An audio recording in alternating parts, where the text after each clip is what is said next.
네, 성공은 숫자가 아니라 이야기다. 성공한 사람들의 진짜 이야기를 들어보는 시간, 탑클래스 오신 여러분들 환영합니다. 전 진행을 맡은 황현이고요. 네, 안녕하세요. 저는 아나운서 이가연입니다. 네, 이가연 아나운서 반갑습니다. 네, 안녕하세요. 이가연 아나운서는 네. 첫 출근하던 날이 기억이 나십니까, 혹시? 기억이 안 날 수가 없지 않을까요? 아, 그래요? 네. 막 설레었던 그 감정들. 설레고 긴장되고, 뭐 벅차오르고, 네. 그런 감정, 그 선배님도 느껴보셨죠? 전 너무 옛날이라. 2004년도에 데뷔를 해서. 그럼 20년 더 됐네요. 20년이 넘었죠, 저도 와. 이제. 그때 생각하면 네. 막 설레고 긴장되고 여러 가지 감정들이 복합됐었던 것 같은데 이 첫 출근, 첫 등교처럼 이 처음이라는 단어가 주는 뭐랄까요? 좀 떨리고 설레이고 긴장되는 그런 감정들 말이죠. 근데 오늘 모신 분이 그 개인의 처음을 넘어서 하나의 분야에 새로운 처음을 만든 분이라고 하더라고요. 네. 네, 국내 대형 로펌에서 여성 최초로 대표의 자리에 오르신 분입니다. 우리 이영희 대표님 모시겠습니다.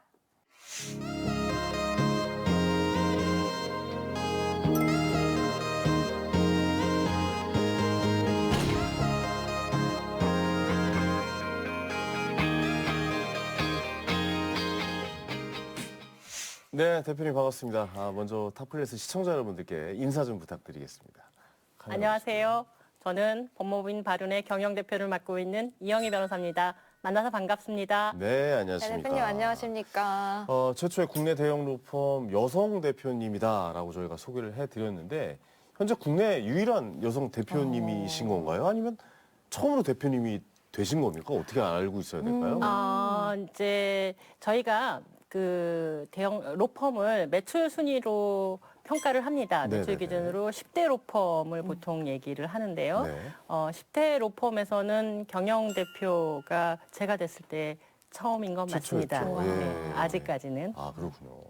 이게 최초라는 수식어가 붙은 것만 봐도 사실 대형 로펌의 대표가 되는 일이 쉽지 않은 일이라고 생각이 드는데 로펌 대표는 어떻게 선정이 되는 건가요, 대표님?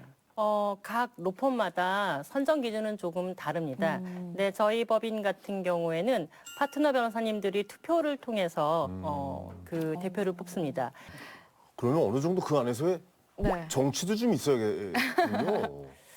없다고 할 수는 없겠지요. 왜 여쭤보냐면 이런 관련된 드라마들 굉장히 많잖아요. 수트. 수트. 저 사실 인생 드라마가 맞아요. 수트여가지고 네. 지금 아까 파트너 그 투표하신다고 하셨을 때 그 장면을 딱 제가 떠올렸거든요. 맞아요.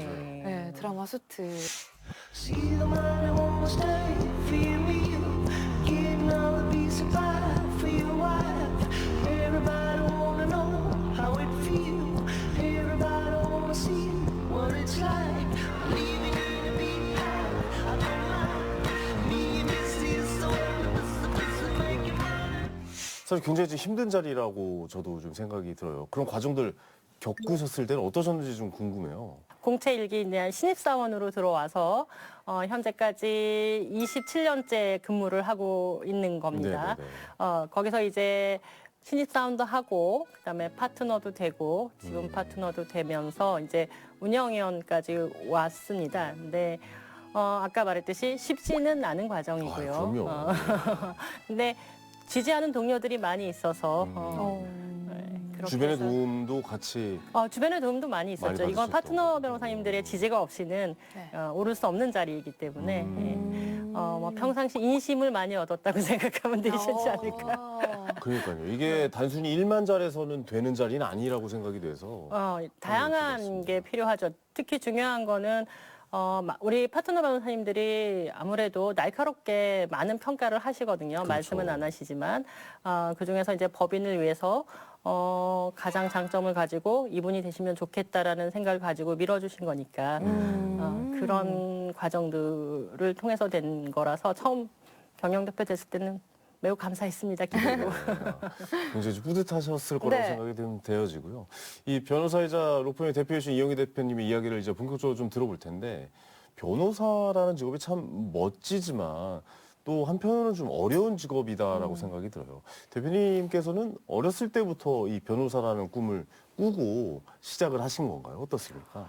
네, 저 어렸을 때부터 법조인이 되겠다는 생각을 가지고, 그러니까 본인의 꿈을 이룬 케이스긴 한데, 네. 그게 제 스스로 형성된 거는 아니고, 저희 아버님께서 너는 커서 법조인이 되면 좋겠다, 여자도 법조인이 될 수 있다 이런 말씀을 많이 해주셔서 특히 이제 사시에 여성이 몇 명 합격했다. 그러면 그때는 이제 사진이 나오고 와. 또 이제 이번에 여성 판사님이 임명됐다 하면 또 신문에 나오는 맞아요. 그런 시절이 있었거든요.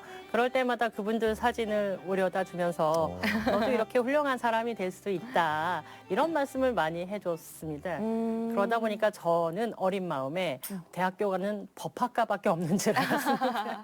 아버님의 교육으로 인해서. 네, 아버님의 영향이 가장 컸던 것 같습니다. 저도 이제 그래서 어렸을 때부터 법조인이 되고 싶었고, 그 길을 바라보면서 계속 왔고, 다행히 감사하게도 그 꿈을 이룰 수 이루셨고. 있어서 또 여성도 좋습니다. 최초. 그러네요. 그러니까 아버님께서 동기부여를 많이 네. 해주신 거군요. 그렇죠. 부모님의 동기부여가 가장 컸습니다. 아니 근데 아무리 그렇게 동기부여를 해주셔서 저도 그렇게 맞아요. 동기부여를 많이 받았어요. 아버지께서도 너도 법조인이 돼야 된다라고 많이 이야기를 하셨는데 전 개그맨이 됐거든요. 그래도 약간 다른 거죠. 그걸 이뤄내신 게 이제 실천으로 이뤄내신 게 대단하다고 생각이 들어서 왜냐면 시골 마을에 살다가 법조인이 되신 거거든요. 그러면 그만큼 엄청나게 노력을 많이 하셨다라고 생각이 드는데 어떤 소녀셨는지 좀 궁금해요. 화천군 사내면에서 살고 계셨었잖아요. 또 하천도 분이죠. 네, 강원도 화천의 산골 마을의 소녀가 뭐 어린 시절이 특별나겠습니까? 저 어렸을 때 호기심 많고 모험심 많고 그다음에 골목대장 스타일로 컸습니다. 그때부터 또 리더십이 있으셨군요. 리더십이라기보다 남한테 지는 걸 좀 싫어했던 치기 어린 마음이 좀 있었던 것 같습니다. 네. 또 어린 동생들만 데리고 놀이공원에 다녀오기도 하셨다고요? 네, 와. 그 5월 5일 어린이날인데 아버님은 군인이셨기 때문에 바빴고 어머니도 나름 또 살림하시느라 바빠서 동생들한테 뭘 해주면 제일 기뻐할까 생각하다가 놀이공원에 가면 좋겠다. 그때 충천에 육림공원인가 제 기억이 정확할지 모르겠지만 오. 육림공원이 있었거든요. 그럼 하천에서 춘천으로 또 올라오셨겠네요. 네, 그래서 5명을 다 데리고 제가 부모님 허락을 받고 걱정하지 말아라. 내가 다 할 수 있다. 그래서 정말 모험을 가지고 버스를 타고 5명을 다 데리고 육림공원에 중학교 2학년 때 다녀왔습니다. 와. 장녀신 거죠? 예, 딸 5명에 제가 첫째입니다. 아, 딱 뭔가 K 장녀의 느낌이 나시는 그러니까요. 것 같아요. 요즘 한창 말이 많이 나오는 K 장녀의 대표적인 모습이라고 볼 수가 있겠네요. 없다고는 할 수 없죠. 아니 그렇게 뭐 골목대장이었던 소녀가 사실 사법고시라는 게 지금이야 이제 사법고시가 없고 이제 로스쿨로 바뀌었지만 그렇죠. 그때 당시 사법고시를 패스한다는 것 자체가 엄청나게 어려운 일이었잖아요. 그러니까요. 공부를 원래 잘 하셨던 건가요? 어떻습니까? 저는 평범한 사람입니다. 공부를 잘 했다기보다 뭐 항상 전교 1등을 한 건 아니고 그냥 평범하게 공부하던 친구가 어느 날 공부를 좀 해볼까 해서 중학교 때 아주 열심히 공부했는데 네. 처음으로 1등을 해봤습니다. 근데 부모님이 너무 좋아하시더라고요. 그때부터 공부를 하면 부모님이 좀 기뻐하시는구나, 잘하면. 그런 생각이 있어서 열심히 했던 부분이 있는데 전 천재는 아니고 평범한데 감사하게도 주변에 공부 잘하는 친구들이 많아서 네. 친구 따라 강남 간다고 친구들 도움을 많이 받았습니다. 네. 아, 아유, 또 겸손하게 네. 말씀하신 것 같은데. 또 겸손하셔서. 하루에 몇 시간 정도 하셨어요? 중학교 때 공부. 저 약간 벼락치기 스타일이라서 거의 시험 기간 동안에 한 서너 시간밖에 안 잤던 것 같아요.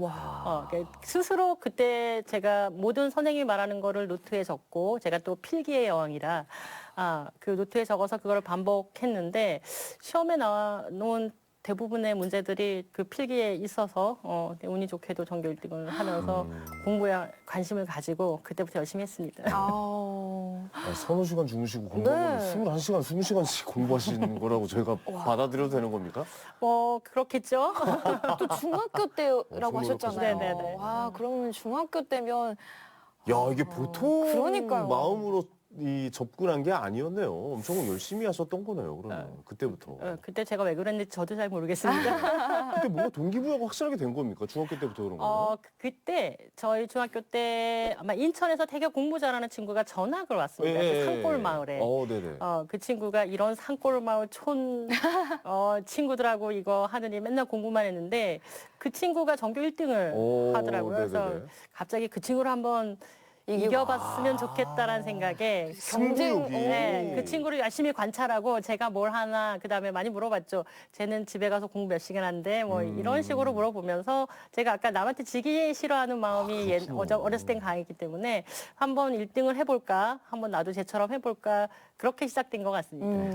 그러니까 어렸을 때부터 그냥 타고난 승부욕도 있으셨고 거기에 따른 이제 노력까지 하시니 그러니까요. 결과가 이게 좋을 수밖에 없다라는 생각이 듭니다. 왜냐하면 저도 승부욕 굉장히 강하거든요. 근데 저는 질 것 같으면 그냥 빨리 포기하는 성향이 좀 있어서 근데 저랑은 반대시고 끝까지 그러니까. 이겨내시는 성향을 좀 가지고 계신 것 같아요. 저희 부모님이 제일 싫어하는 게 해보지도 않고 포기하는 걸 싫어합니다. 와. 해보지도 않고 결과를 네가 어떻게 하느냐.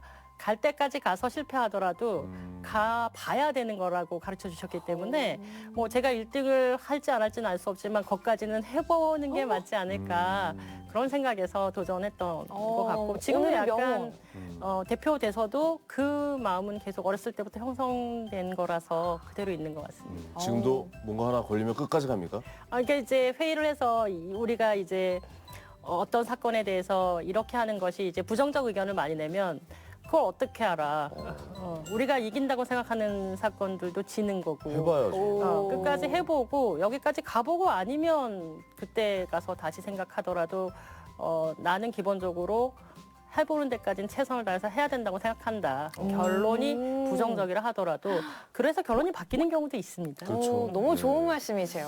고 정주영 회장님도 비슷한 말씀을 하셨잖아요. 해봤어? 뭐 약간 이런 말을 했는데 혹시 뭔가를 해보지도 않고 포기한다는 것은 이제 좀 안 좋은 결과를 맞이할 수밖에 없는 것이고 그걸 이겨내기 위해서 노력하는 과정들 그 과정이 있어야 결국 성공할 수 있다는 것도 좀 저희가 배우는 것 같습니다. 네. 그리고 아까 또 말씀 들어보니까 아버님이 무척 자상하셨던 것 같아요. 공부하는 딸이 되게 보시기에 대견해 보이셨던지 그 추운 겨울에 눈이 많이 내렸거든요. 거기서 갑자기 나가시더니 그 한참 있다 들어오셔서는 이렇게 잠바에서 이렇게 딱 꺼내면서 호빵 그걸 따뜻하게 네. 가지고 와서 먹고 해라 잠도 좀 자면서 해야지 이런 얘기를 해주셨고요. 부모님 교육 방식이 뭔가 좀 확실히 훌륭하신 대단하신 뭔가가 있으셨는지 대표님 5자매라고 이제 말씀하셨잖아요. 그렇죠. 그 5자매 분 중에 3분이 법조인이 되셨다는 얘기가 맞습니까? 맞습니다. 예. 저희가 와. 딸 5에 제가 첫째고 저희 넷째와 5째가 같이 사실을 합격해서 네, 같이 변호사를 하고 있습니다. 와. 둘째와 셋째는 뭐 하다가 안 하시는 거예요? 아니면 이제 다른 길을 선택하신 거예요? 저희 어머니 기준이 명확하십니다. 예, 예. 너희들은 미인이라 괜찮다. 넌 안 해도 된다. 그러나 너희들은 안 너희 해도 된다. 셋은 예. 반드시 공부를 해야 되느니라. 저희 어머니 우스갯소리를 맨날 하시는 게 내가 둘은 이쁘게 나눴지만 너희 셋은 열심히 공부해야 된다. 아. 그중에 첫째 너는 반드시 반드시 넌 더더욱더 인생 살아가려면 혼자 살아갈 수도 있으니 아이 재미네요. 입담도 너무 좋으셔가지고. 아니 자매분들이 같은 길을 가고 같은 집에 살았고 같이 뭐 다 알 거 아니에요. 자매들은 또 워낙 또 친분 관계가 돈독하니까요. 제가 법조인 자매분들의 또 에피소드가 좀 있을 것 같은데요. 같은 일 하고 계시니까. 저희 딸 5이 네. 결혼을 했는데 다 같은 아파트에 살고 있습니다. 아, 그래요? 근데 다 그럼 다른 네, 호수, 다른 층. 위층 또는 옆동 이렇게 같이 살고 있다 보니까 남편분들 얼마나 힘드실까. 제가 그렇게 제부들이 제일 불쌍하다고. 근데 어쨌든 아이고. 그러다 보니까 네. 아침 출근 시간에 제가 서초동을 지나서 테헤란로를 가면 되거든요. 네. 그래서 아침 출근할 때 같이 출근하면서 그러니까 각자의 사무실에 떨어뜨려 주고 제가 이제 출근을 한 다음에 퇴근할 때도 거의 사실 늦게까지 일을 많이 하다 보니까 야간, 퇴근할 때도 같이 태워서 같이 퇴근하는 경우가 많습니다. 너무 좋겠네요. 예, 너무- 그러다 보니 아침에 출근하다가 또는 저녁에 퇴근하다가 차 안에서 그날 있었던 법정에서의 에피소드, 뭐 또 어떤 사건들 이야기, 좀 어려운 문제 있으면 각자 다른 시각에서 보면서 그렇게 그렇군요. 출퇴근을 많이 해서 주변에 많은 분들이 부러워하긴 합니다. 2000년대 초중반만 해도 이게 사실 여성 변호사분들 그렇게 많지는 않았던 걸로 제가 기억을 하거든요. 그러니까 지금은 뭐 워낙 뭐 거의 뭐 반반이라고 좀 생각이 될 정도로 저희가 그 2000년 제가 1997년에 사시에 합격을 했거든요. 네네네.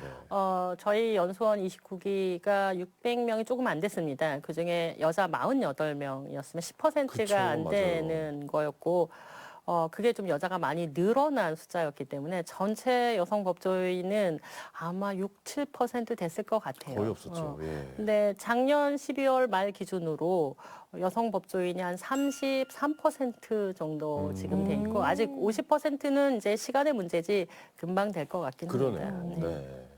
근데 여성 변호사가 많지 않았던 만큼 뭔가 보이지 않는 벽이 있었을 것 같아요. 있었죠. 그렇죠. 많이 있었죠. 그러니까 뭐 예를 들어서 뭐 시험 패스는 하지만 그 이후에 이제 고위직으로 올라간다거나 이런 건 좀 제한이 좀 있었다거나 그런 것도 있었나요? 기본적으로 그 파트너가 되려면 네. 그 많은 중요한 사건들도 해봐야 되고 또 경험도 많아야 되고 성장을 해야 되는 부분이 있습니다. 네네. 그런데 제가 전연차 변호사였을 때 클라이언트들이 험한 사건, 어려운 사건 이거를 여자 변호사가 맡는 거에 대해서 상당히 그럴 수도 부정적인 있겠네요. 시각을 갖고 있었고 그래서 파트너 변호사님이 이 사건에 우리 이영희 변호사가 투입될 겁니다라고 인사 싹 드리고 이제 앞으로 열심히 하겠습니다. 이러고 가면 이 클라이언트가 예 열심히 해주십시오 하고서는 파트너 변호사님한테 전화해서 남자 변호사님은 없으신가 봐요. 그런 식으로 중요한 사건이나 험한 사건 뭐 이런 거에서 많이 좀 배제해달라는 요청이 많았거든요. 그래서 조금 각 로펌에서도 여자 변호사님들이 파트너로 성장하기 어려운 그런 경우 중에 하나가 그런 어떤 사건의 어떠한 처리 경험이나 이런 것들이 약간 좀 남자 변호사님들보다는 조금 기회가 적었던 이유도 좀 있었던 것 같고요. 네네. 근데 지금은 아닙니다. 지금은 뭐 오히려 뭐 여자 변호사님을 그러니까 여자 변호사님이라는 것보다 그 분야의 전문가가 남녀인지에 그렇죠. 구별하지 않고 저분한테 맡겨주세요. 이렇게 하는 걸로 시대가 조금 많이 바뀌긴 했습니다. 생각해보면은 아무래도 좀 어렵고 힘든 일은 남자가 더 잘하겠지라는 기본적인 인식이 있었던 그런 시대였고 그쵸. 맞아요.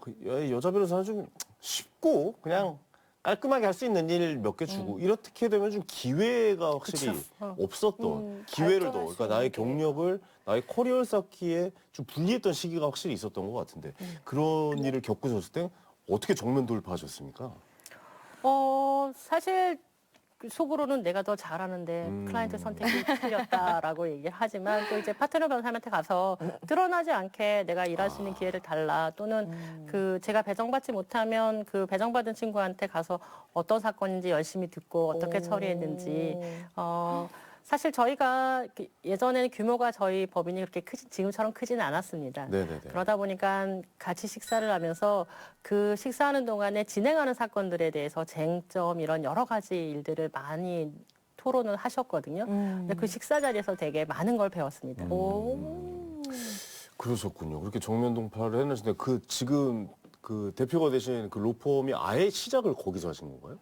네, 제가 아까 공채 일기로 공채 일기로 말씀드렸죠. 들어오셔서 계속 거기 저희 계신 법인이 3년 차 때 제가 들어왔고요. 설립한 지 네네네. 3년 차 때 제가 공채 일기로 들어와서 지금 27년째 있는 거니까 네. 그거 완전 키우신 거네요. 네, 제가 맨날 얘기합니다. 네. 들어온 순서대로 하면 나 넘버 4다. 어쨌든 그런 모든 과정들을 뚫고 그 대형 로펌, 그러니까 사실 처음엔 대형이 아니었잖아요. 그렇죠. 대형으로 가는 그 길목에서 노력을 해서 법인 자체도 대형 로펌으로 키우시고 그 대형 로펌의 이 대표가 되신 거 아니겠습니까? 처음부터 이렇게 대표가 될 거라고 생각은 안 하셨을 것 같아요.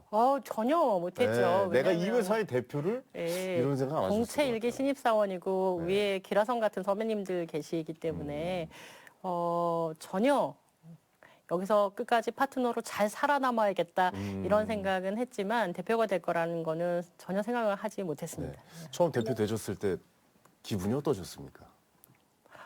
처음에는 감사하고 기쁘다. 네. 내가 그래도 이 많은 파트너들한테 인정을 받았구나. 그런 것 때문에 되게 기뻤습니다. 솔직히 말하면 기뻤습니다. 왜냐하면 아까 여성 변호사들이 겪는 여러 어려움, 사건의 배정의 어려움도 있고 클라이언트들의 편견, 그리고 제가 대표 됐을 때도 많은 파트너분들이 반신반의했던 부분이 많은데 그래도 맡겨주셨기 때문에 그런 부분에서 이 사람은 인정받고 싶은 욕구가 또 있지 않겠습니까?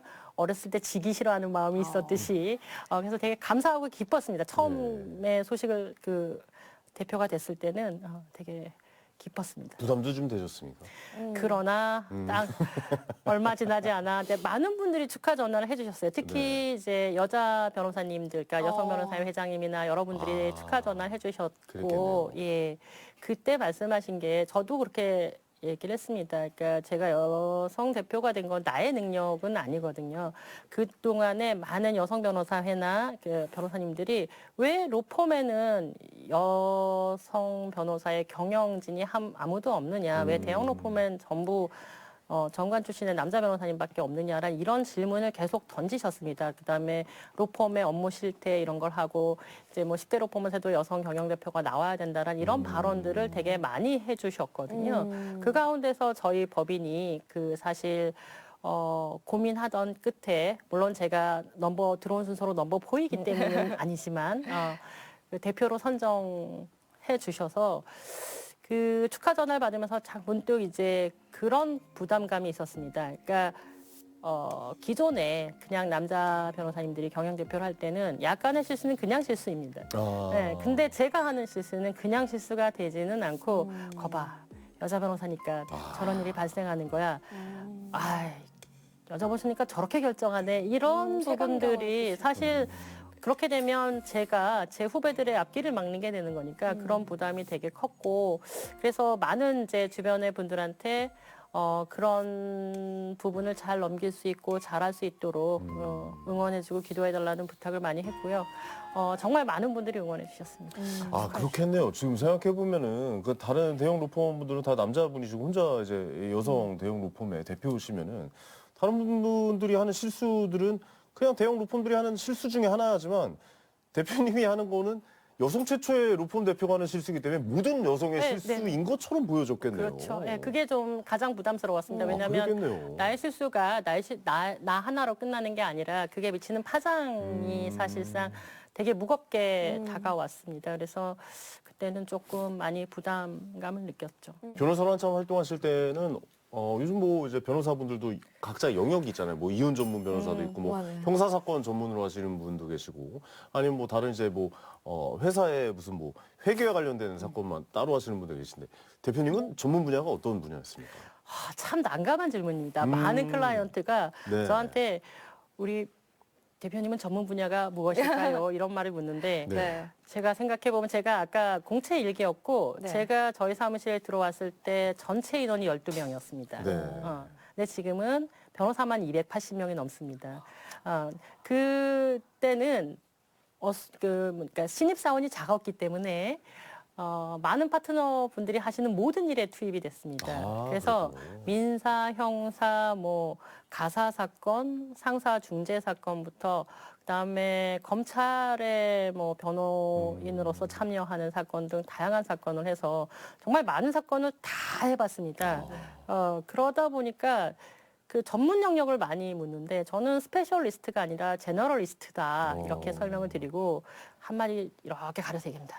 돈 되는 사건은 뭐든지 다 합니다. 그럼 전공 분야는 돈이었네요. 아유 정확히 찝으신데 얘기하십니다. 어떻게 속마음을 이렇게 한 번에. 아닙니다. 근데 예전에는 맞아요. 예전 변호사 이제 선배님들 이야기를 좀 들어보면은 다 하셨더라고요. 다. 왜냐하면 그때는 뭐 가리고 이럴 처지가 아니어서 되는 거 일단 다 하고 그 다음에 그 이후에 이제 성과에 대해서 이야기를 나누는 거지. 지금처럼 뭐 저는 이 분야만 합니다. 이런 케이스가 거의 없었다고 하시긴 하더라고요.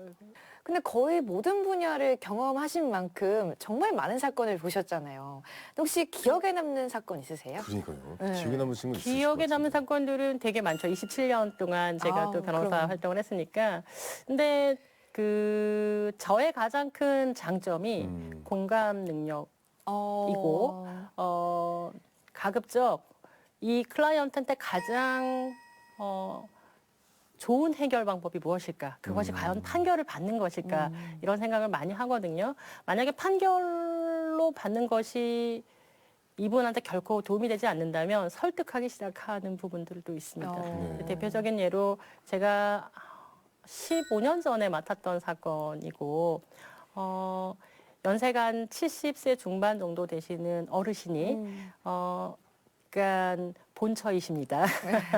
아들이 하나 계셨는데 남편분께서 집을 나가셔서 따로 살림을 차리셨죠. 그래서 거기에 이제 자녀분 3분이 있었죠. 그래서 이 본처 되시는 분은 그 이제 본인이 열심히 돈을 모아서 남편 명의로 이제 건물을 해서 거기서 운영을 하고 있다가 거기서 계속 그 경제적인 걸 누리셨는데 그러다가 남편이 갑자기 돌아가셨습니다. 그렇게 되면 상속인이 누가 되냐? 그러면 이 어르신이 남편분과 낳은 아들, 그 다음에 이제 바깥에 있는 3명의 자녀들 하면은 우리 상속 지분이 부인은 1.5, 나머지 1,111 이렇게 되는 네네네네. 거거든요. 그러다 보면 저쪽은 3이 되고 저희는 2.5가 되는 그러네요. 거지 않습니까? 네네네. 그러다 보니까 계속 싸우고 또 사이가 좋겠습니까?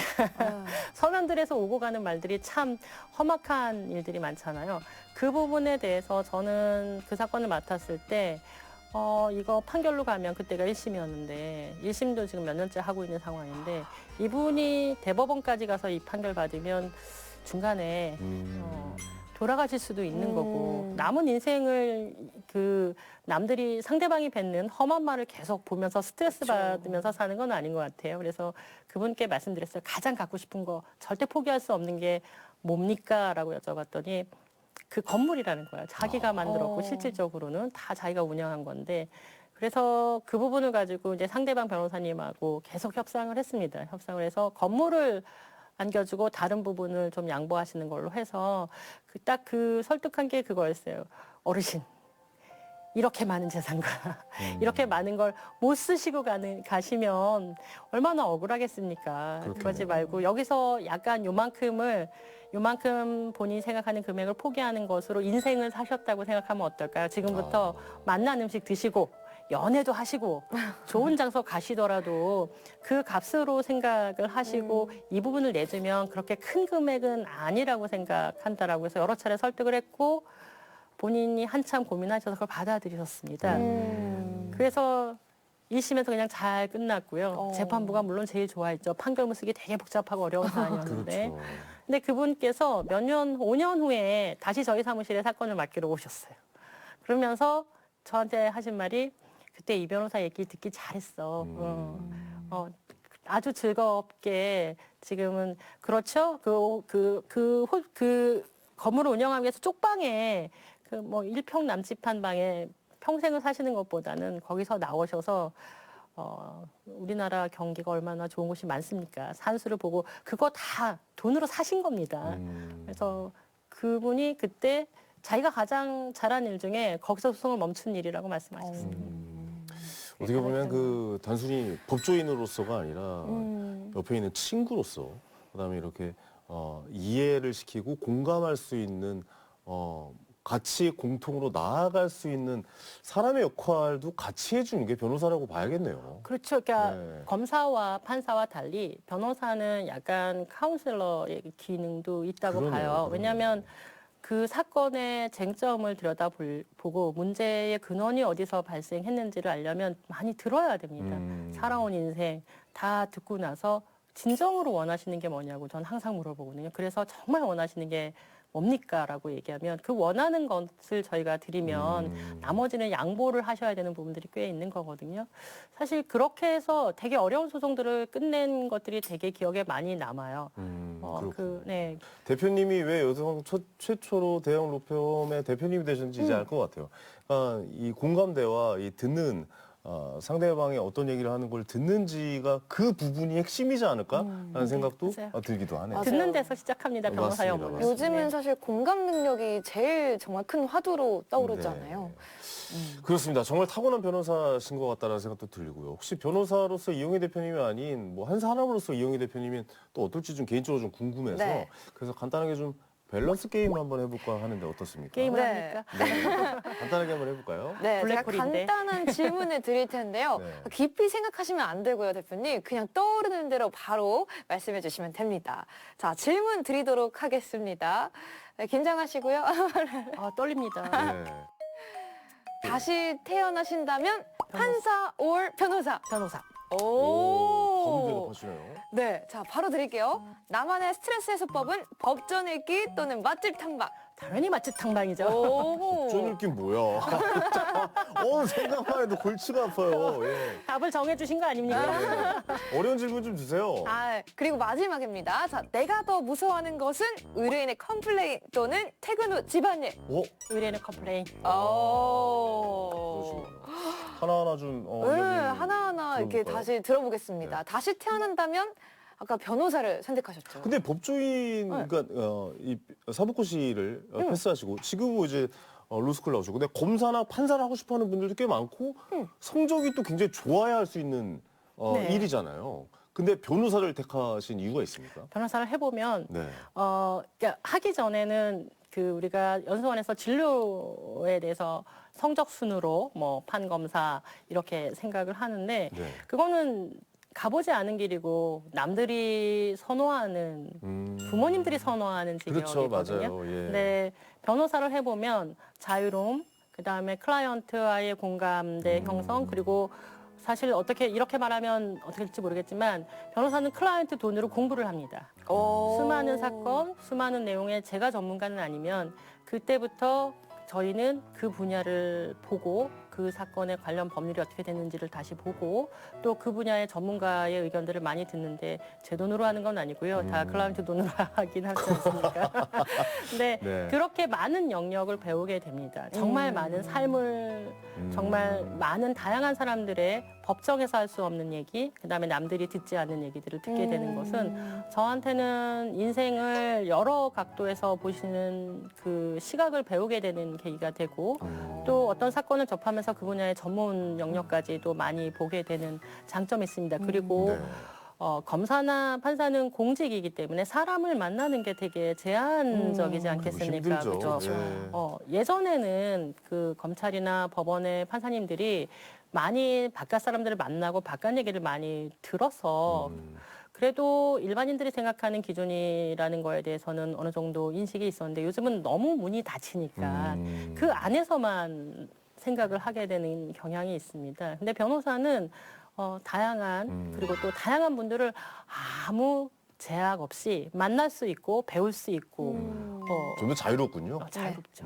많은 사람을 만나고 많은 대화를 나누고 많은 인생 경험을 할 수 있어서 변호사가 훨씬 낫다. 훨씬 자유롭습니다. 자유롭다. 예. 약간 모험가 탐험가의 느낌이 좀 있으신 것 같아요. 맞아요. 네. 네, 그 느낌 좀 있었어요. 네. 저는 정말 매번 클라이언트한테 많은 걸 배웁니다. 네. 어디 공무원 사회에 이렇게 갇혀 있으시면 못 견디실 것 같아요. 제가 봤을 때. 말했지만 네. 답답해서 못 살 것 답답해서. 같습니다.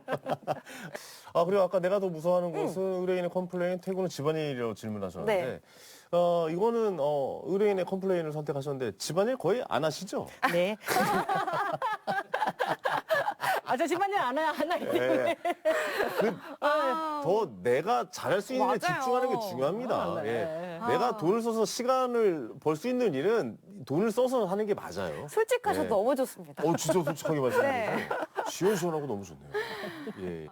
시대가 변하면서 변호를 하시게 되는 사건들도 계속 좀 달라지실 것 같거든요. 이거 왜냐하면 사회가 변하고 현상이 변하면 이 어떤 일이 발생하는 것 자체가 변할 수가 있다는 생각이 들어요. 그러니까 과거에 비해서 최근에 좀 달라진 사건들 뭐 좀 생각나시는 게 있으실까요? 뭐가 어떻게 달라지고 변화가 되고 있는 것 같습니까? 아무래도 아날로그 세대에서 디지털 시대로 이제 바뀌는 과정에서 디지털 상에서 이루어지는 이제 사건 사고가 많이 있지 그쵸. 않겠습니까? 그렇겠네요. 네. 네네. 디지털도 있고 또 보이스피싱 예전에 맞아요. 없었던 보이스피싱 얘기 그쵸? 정말 많이 들었어요. 제가 그것 때문에 그러니까 저를 사칭한 이 사기 사건이 너무 많아가지고 네. 제가 지금 인터뷰도 하고 뭐 기자회견도 하고 그랬었던 일이 있어요. 근데 이런 게 너무 많아졌던 것 같아요. 그게 아마 디지털 시대로 접어들면서 딥 페이크라고 하고 맞습니다. 그 목소리 변조나 변조. 이렇게 돼서 네. 보이스피싱 범죄가 나날이 또 발전하고 있지 않겠습니까? 맞아요. 네네. 그런 일들도 있고 그다음에 이제 최근에도 있었지만 개인정보 해킹 사건이 해킹 사건이 아무래도 모든 게 디지털로 관리가 되다 보니까 해킹이 한번 일어나면 엄청난 사회적 큰 손해죠. 손해도 예. 되고 그다음에 이제 바이러스 심어서 이제 내가 풀어주는 조건으로 돈을 요구하는 경우도 많이 있습니다. 그런 것들이 예전에는 보지 못했던 사건들이고 그렇죠. 이제 또 AI가 발전되면 또 어떤 새로운 사건들이 발생할 수 있을지는 지켜봐야 될 것 같습니다. 어떻게 보세요? 이런 거 좀 대응을 할 수 있는 변호사님이 주신 팁이 좀 있을까요? 제가 이제 아무래도 속무 분야를 많이 하다 보니까 네. 모든 거는 이제 증거의 채집, 기록이 제일 중요합니다. 오, 네. 역시. 말을 아무리 해도 내가 아무리 억울하다고 하더라도 증명할 수 없으면 그것이 사실이 아닌 게 되는 게 법원에서 보는 시각이지 않겠습니까? 네, 그러다 네, 보니까 증거 채집하고 기록이 되게 중요합니다. 그리고 특히 디지털로 이루어지는 범죄는 금방 삭제를 해버리거나 계정을 없애버리면 끝나기 때문에 바로 딱 발견했을 때 캡처를 한 다음에 그걸 보관을 해두고 그런 식으로 나중에 그 증거를 마련하는 게 제일 중요한데 일단 디지털 범죄가 발생하면 당황하기 때문에 당황하죠. 친구랑 상의하고 이거 혼자 고민을 며칠 하고 맞아요. 그다음에 이제 친구랑 상의하고 그러면서 이제 계정 다 폭파되고 그러는 경우들이 있어서 가장 먼저는 증거 채집을 하라고 말씀드리고 싶습니다. 그렇습니다. 마찬가지로 학교 폭력도 그렇겠죠. 워낙 무서우니까 얘기를 안 하지만 발생한 장소를 정확하게 세밀하게 기록해두고 그때 누가 있었는지 기록해두는 것이 나중에라도 좋은 증거가 될 수 맞습니다. 있습니다. 보통 피해를 입으신 분들이 부끄러워하시고 이게 뭐 알려지는 거를 막 겁내시고 그러는데 그 여러분들의 몫이 아닙니다. 그거는 가해자의 몫입니다. 맞습니다. 여러분들이 그런 감정을 느끼시면 절대 안 된다라는 것을 좀 말씀해 주신 것 같다라는 생각이 네. 들기도 합니다. 어쨌든 혼자 고민하지 말고 전문기관과 경찰 등에 꼭 도움 받으시길 바라겠고요. 대표님께서는 또 고향에 대한 애정이 있으시다고 들었어요. 굉장히 좀 깊으시다고 이야기를 들었는데 언젠가는 그러면 고향으로 다시 돌아오실 계획을 좀 하고 계신 겁니까? 어떻습니까?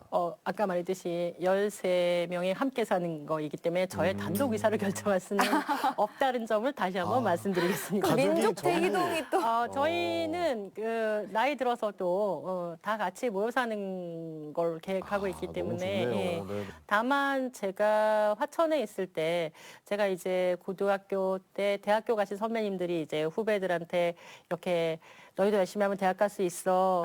그 나는 어떻게 공부했냐면 네. 이런 걸 많이 하지 않습니까? 네네네. 그때 제가 정말 부러운 눈으로 그분들을 바라봤거든요. 맞아요. 예. 나도 하면 저렇게 갈 수 있어. 이런 것들이 또 새로운 어떠한 자극과 동기부여가 되기 때문에 저는 그런 부분에 이제 후배들한테 특히 법조인을 꿈꾸는 후배들한테 많은 강연도 해주고 싶고 또 제가 어렸을 때 경험했던 여러 가지 나는 이 산골에서 혼자 공부했는데 될 수 있을까 할 때마다 부모님이 해주셨던 격려를 후배들한테 해주고 싶다는 생각은 합니다. 그래서 가급적 뭐 그거는 저희 화천도 마찬가지지만 저희 대학교에 가서 후배들한테도 항상 요청을 하면 시간이 허락되는 한 거의 대부분 가서 저는 보통 사람입니다.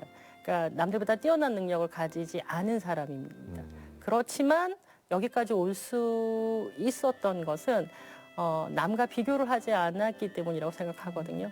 내 자신에 충실하고 나를 바라보고 나를 기준이 돼야지 옆에 있는 사람을 바라보면서 비교하기 시작하면 불행이 시작되는 거 아니겠습니까? 그래서 남들이 다 얘기 안 하지만 공부하면서 나만 집중이 안 될 거야가 아니라 사실 옆에 있는 친구도 집중 못 하고 있는데 말을 안 할 뿐이거든요. 나중에 보면 다 똑같은 거다. 그러니까 당신이 하는 고민 옆에 있는 친구도 하는 거니까 그거에 대해서 너무 좌절하지 말고 그냥 앞으로 쭉 하면서 가면 된다. 나를 봐라. 라는 메시지가 저는 그 메시지를 듣고 후배들 중에 한두 명이라도 동기부여가 돼서 저처럼 자기의 꿈을 이루는데 도움이 된다면 그건 제가 여태까지 저를 모르는 선배님들한테 받아왔던 여러 가지 은혜 그리고 또 그분들의 보살핌을 이렇게 흘려보내는 통로 그건 의무라고 저는 생각을 합니다. 그렇습니다. 대표님이 그런 강의를 많은 후배분들이나 뭐 이렇게 고향 후배분들 아니면 이제 대학교 후배분들 하시고 대표님으로 계실 때 이제 그런 학생들도 나올 거예요. 대표님 강의 듣고 저 이 회사 왔습니다. 있습니다. 아, 그렇죠? 있으시죠? 있습니다. 어떠세요? 그때는 감정이 어떠세요? 뿌듯하실 것 같아요. 굉장히 뿌듯하실 것 그쵸. 같은데. 예, 그래도 뭐 내가 누군가한테 동기부여가 그렇죠, 됐구나. 그렇죠. 내가 예. 예전에 선배님들한테 동기부여를 받았듯이, 예. 그건 참 남다른 감회더라고요. 그렇죠. 또 네. 새로운 또 감정이 복받침이 또 네, 있죠. 생기죠. 네. 저도 후배가 예전에 선배님 개그를 보고 제가 개그맨으로 데뷔했습니다. 그래서 제가 한마디 하고 집에 갔습니다. 뻥 치지 마. 말도 안 되는 소리 하고 있어. 이렇게 하고 가긴 했는데 근데 그 돌아서면서 약간 기분이 그래도 굉장히 좋았던 생각이 나네요. 그렇죠. 그래도 제가 그 살면서 대가 없이 받은 그런 거에 대한 조금이라도 보답을 했다, 갚았다 이런 느낌? 맞아요. 좀 들었습니다. 알겠습니다. 지금도 좀 목표를 잠깐 이야기해 주신 것 같은데 앞으로가 더 대표님의 모습이 기대가 저는 좀 되거든요. 그러니까 네. 어떤 목표를 가지고 또 어떤 계획을 가지고 대표님으로서의 인생을 좀 나아가실지 한번 여쭤봐도 될까요? 경영 대표이니까 아무래도 회사와 관련된 목표가 있습니다. 회사가 좀 더 성장하고 또 구성원들이 회사에 있으면서 만족감을 느끼는 그런 신뢰받는 조직을 만들기 위해서 조금 더 노력을 해야 되겠다. 그러면 어느 부분을 해야 되느냐. 이게 지금 가장 큰 고민이고 나름 실천하려고 여러 대안들을 논의하고 있고요. 네. 그건 이제 경영 대표로서 목표고 이제 개인적으로는 이런 생각이 들어요. 제가 이제 60을 바라보고 있습니다. 71년생입니다. 오. 그러시군요. 네, 이제 56세지 않겠습니까? 그러다 보니까 이제 모든 것의 주인공은 제가 아니고 제 뒤에 있는 후배들이 이제 삶의 주인공이 돼야 되는 거지 않겠습니까? 그래서 사실 저도 성장해 올 때 많은 분들이 아무 대가 없이 저를 지지해주고 응원해주고 이끌어주신 분들이 계시거든요. 이제 어느덧 제 나이가 제가 인생의 주인공이 아니라 우리 후배를 주인공으로 만드는 조연 역할을 하는 그런 게 아름다운 태장이라고 생각하거든요. 그래서 그런 역할을 멋있는 조연을 하기 위해서 내가 후배들한테 뭘 해주면 될까 이런 생각을 좀 많이 하고 있습니다. 오늘 정말 많은 이야기 나눠봤고 네. 인생에 있어서 제가 또 뭐랄까요 좀 감명을 받은 네. 그런 이야기도 해주셔서 다시 한번 좀 감사의 말씀을 좀 전해드리고 싶습니다. 네, 예. 저도 오늘 완전 대표님 팬이 돼가지고 입담도 너무 좋으시고 솔직하시고 저도 나중에 이렇게 되고 싶다 이런 생각 오늘 많이 했습니다. 저희 집에서 절대 저의 본질을 보여서는 안 된다. 남들이 로펌 대표라고 하면 거만하고 다 있는 척하고 네. 하는데 언니 제발. 근데 사람 성격을 바꿀 수가 없어요. 너무 네. 매력적이세요, 대표님. 그래서 오늘 저도 참 네. 즐거웠습니다. 이번 기회에 인생을 한 번 더 돌아보게 되고 그래도 참 감사한 인생을 살고 있고 이걸 어떻게 보답해야 되나 그런 이제 사회적 책임, 뭐 개인적인 책임 이런 것들을 좀 더 묵직하게 느끼는 게 계기가 되는 것 같습니다. 네, 두 분 너무 멋지시네요. 말씀을 잘해주셔갖고 아주 편안하게 잘했습니다. 고맙습니다. 네, 마지막으로 타클래스 공식 질문이 있습니다, 대표님. 네, 오직 우리 이영희 대표님에게 있어서 법이란 무엇일까요? 저 이 질문이 제일 어려웠습니다. 어렵죠. 예. 너무 어려운 네네네. 질문이라서 한참 생각하고 챗 GPT와 대화를 나눴습니다. 내가 이렇게 생각하는데 그걸 딱 짧은 단어로 뭐라고 하면 될까라고 딱 했는데 거기서 한마디 얘기해 주더라고요. 공정과 상식의 기준. 오. 그렇게 아주 멋있는 단어로 줄여서 얘기해 주더라고요. 오. 제가 여기서 설명을 하면 좀 깁니다, 이제. 네. 왜냐면 전 법은 그게 지고하, 권력이 있건 말건 그 사람이 누구이건 상관없이 똑같이 적용돼야 된다고 생각합니다. 그게 법이라고 생각하고 그건 일반인의 상식과도 부합하는 거 아니겠습니까? 법이 사람에 따라서 그러니까 그 사람이 무슨 행동을 했느냐라면 그 사람이 누구인지가 아니라 어떠한 행동을 했는지가 기준이 돼서 평가라는 것이 법이라고 생각합니다. 네. 그런데 그게 깨지면 법이 아닌 거죠. 네네. 그래서 저희는 그 공정과 상식의 법이 잘 적용될 수 있도록 하는 게 제가 생각하는 법인 것 같습니다. 제일 알겠습니다. 어려운 질문이에요. 이거 진짜 어려운 질문이에요. 어려운 질문이에요. 이거 제대로 얘기하려면 3일 밤 새야 됩니다. 예, 법과 정의에 대해서 이야기하려면 정말 한 일주일 정도 이야기를 그러니까요. 나눠야 돼서 그러니까 사실은 저희가 보면 대법원이나 무슨 모든 드라마에 나오지 않습니까? 눈을 가리고 천칭을 들고 있거든요. 그렇죠. 어느 한쪽에 받지 말라는 거거든요. 네네네. 그러니까 그게 사실 법이 지향하는 거일 수 있습니다. 그러니까 여기에 누가 앉느냐에 따라서를 판단하는 게 눈을 가린 거 아니겠습니까? 똑같은 행위와 똑같은 거에 대해서는 똑같은 잣대와 기준으로 평가받는 것이 법이고 그거에 지켜지는 것이 사회 규범인 거거든요. 법은 사회 규범이기 때문에 저는 공정과 상식의 기준이 되는 게 법이라고 생각합니다. 네, 알겠습니다. 마지막 질문까지 드려봤고 오늘 어떠셨는지 모르겠습니다. 저 오늘 대표님과 이야기하면서 역시 세상에 정말 멋있고 좋은 자리에 계신 분들 그냥 보기에는 참 좋고 야 부럽다라고 하지만 그 안으로 한번 현미경을 갖다 들여다보면 어렸을 때부터 그렇게 노력하고 뭔가를 하기 위해서 부딪히고 또 도전하고 이런 모습들을 엿볼 수 있지 않았나 그런 시간이 아니었나라는 생각이 듭니다. 저 오늘 또 하나 얻었습니다. 세상에 쉽게 얻으시는 것 아무것도 없다라고 말이죠. 예. 그러니까요. 오늘 대표님의 이야기가 바로 그런 이야기가 아니었나라는 생각이 좀 드네요. 네, 최초라는 이름 아래 누구보다 먼저 길을 여시고 또 그 험한 길을 닦아서 후배들의 앞날을 열어준 이영희 대표님. 네, 그 마중물이 또 다른 소녀들의 꿈을 일깨워주고 있습니다. 네, 이영희 대표님 오늘 귀한 시간 내주셔서 다시 한번 감사의 말씀 드리겠고 탑 클래스는 오늘 여기서 마치도록 하겠습니다. 네, 저희는 다음 이 시간에 또 다른 성공 스토리로 여러분들을 찾아뵙도록 하겠습니다. 시청해주신 여러분 감사합니다.